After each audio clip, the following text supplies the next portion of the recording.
আসসালামু আলাইকুম, সবাইকে হাসান মিডিয়া চ্যানেলে স্বাগতম। আমরা এই মুহূর্তে রয়েছি চট্টগ্রাম পতেঙ্গা খেজুরতলা সমুদ্র সৈকতের পাড়ে যে আউটার রিং রোড রয়েছে, আমরা সেই আউটার রিং রোডে রয়েছে। আমরা দেখতে পাচ্ছি এই রাস্তা দিয়ে প্রতিনিয়ত হাজার হাজার গাড়ি চলাচল করে। তার ভিতরে বিশেষ করে সব সময় রাত দিন 24 ঘন্টা আমরা এই রোড থেকে গাড়ি চলাচলের সর্বদা দেখতে পাই।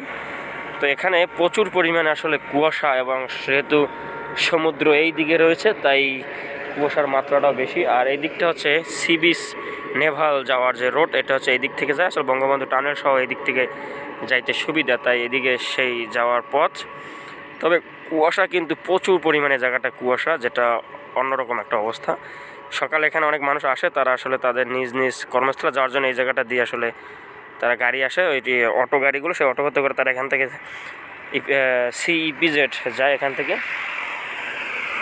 তো এই ছিল সকালের আজকের সর্বশেষ চট্টগ্রাম পতেঙ্গা থেকে।